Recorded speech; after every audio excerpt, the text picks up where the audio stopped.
1913년 9월에는 전년도와 같이 스코틀랜드 서해안으로 인찬트리스를 타고 윈스턴과 클레멘타인은 크리시드 성에 있는 로이드 조지 부부를 찾아갔다.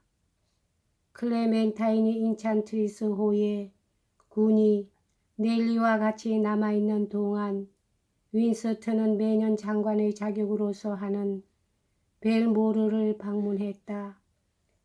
어느 날 클레멘타인 일행은 경마를 구경하기 위해 아이르로 갔다. 클레멘타인은 유쾌한 경마를 구경하고 나서 윈스턴에게 편지를 썼다.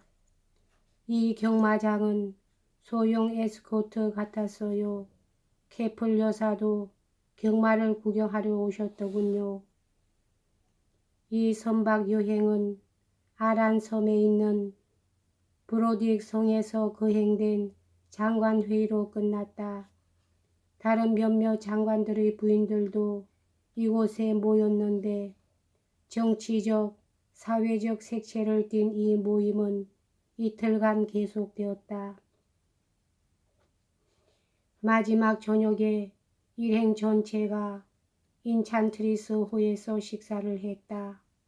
이 선박 여행은 클레멘타인이 해군 장관 시절을 항상 기억하게 해주는 즐거운 항해 휴가 중의 마지막이 되었다. 1913년 10월 22일에는 로이드 조지는 스윈든에서 중요한 연설을 했는데 그는 여기서 정부의 토지 개혁안을 요약해서 설명했다. 그런데 이 개혁안은 지주 계급에게는 즐거운 소식이 되지 못했다. 그 다음날 아침 클레멘타인과 넬리는 흥미롭게 그리고 감탄을 하면서 도서관에서 로이드 조지의 연설문을 읽었다. 이날 클레멘타인은 윈스턴에게 편지를 썼다. 로이드 조지의 스윈든에서의 연설은 참으로 훌륭한 것이었어요. 지금까지 제가 읽은 연설 중에서 가장 훌륭한 것 같았어요. 넬리는 그 연설문을 큰 소리로 저에게 읽어주었어요. 그리고 우리들은 감동의 눈물을 흘렸어요. 1914년이 다가오자 평화의 분위기는 빨리 사라지고 있었다. 그러나 유럽의 돌발 사건의 점정적인 위협을 똑똑히 본 사람들에게도 이 위협의 직접적인 원인은 은폐되어 있었다. 대영 제국의 지배적인 문제는 아일랜드 문제였다. 아일랜드 지방자치법안이 하원에서 심의 중이었고 얼서트에서는 총포 화약이 밀수입되고 군사훈련이 실시됨으로써 내란의 위기가 고조되고 있었다. 이러한 격변에도 불구하고 윈스턴과 클레멘타인은 부활절에 외국으로 짧은 휴가 여행을 떠났다.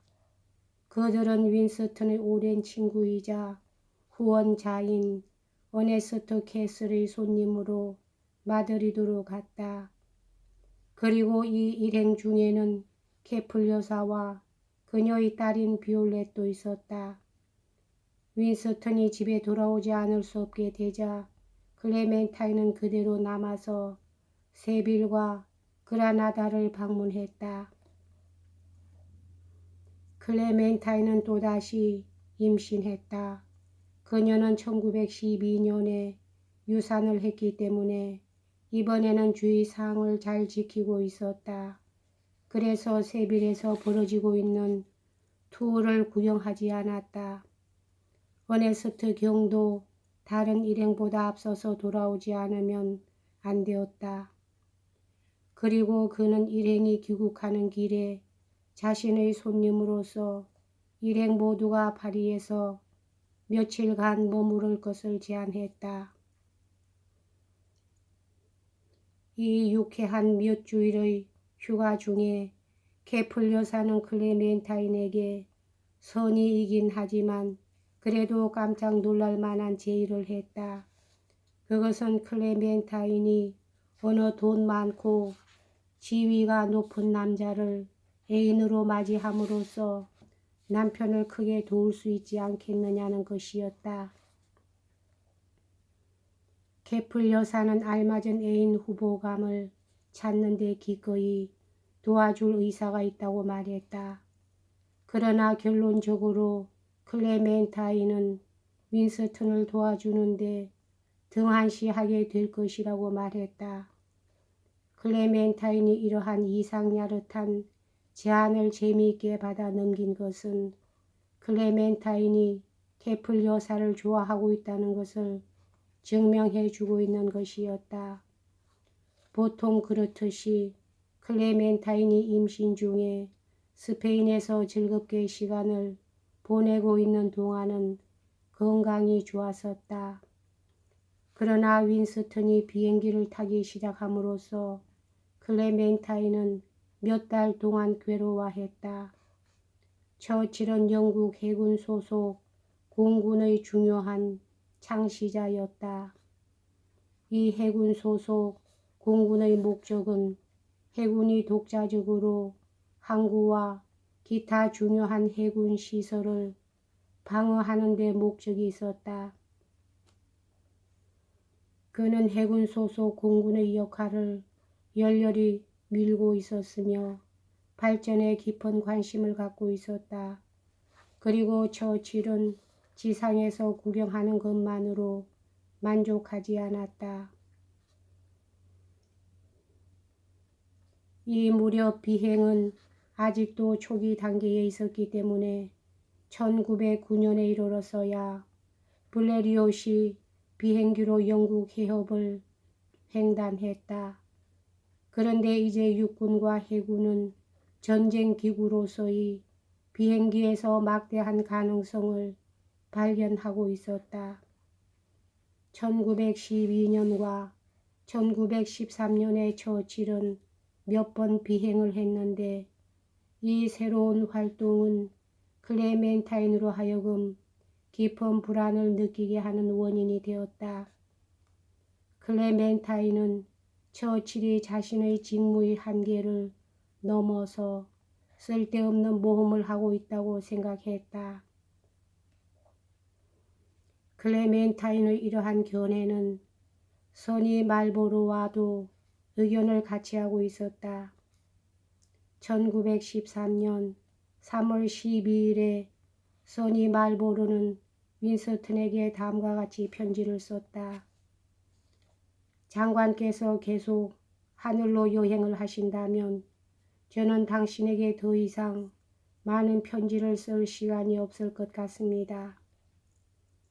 그러나 비행은 윈스턴을 감동시켰고 매혹시켰다. 1913년 10월에 윈스턴은 인찬트리스를 타고 있는 동안 이스터 처치에 있는 비행장을 방문하여 해군 비행기를 타고 비행했다. 10월 23일에 윈스턴은 클레멘타인에게 매우 기분이 좋은 편지를 썼다. 여보, 우리들은 하늘에서 하루를 매우 유쾌하게 보냈다오. 그것은 마치 그 옛날 남아프리카에서의 전쟁과도 같았다오. 그리고 나는 그 필요한 정당 정치와 어색한 보궐선거에 개의하지 않고 완전히 비행에 몰두했으니까요. 클레멘타인은 윈스턴이 이와 같이 아무렇지도 않은 듯이 한 편지를 보고 아주 놀랐다. 그래서 그녀는 그에게 즉시 전보를 보냈다. 저희 전보를 보고 짜증을 내시지 않기를 바랍니다. 지금부터는 더 이상 비행을 하시지 마세요. 그러나 처칠은 그녀의 간청을 들어주지 않았다. 왜냐하면 그는 10월 23일에 다시 비행기를 탔고 또 기회가 있을 때마다 계속해서 비행기를 탔기 때문이다. 여기까지 하겠습니다.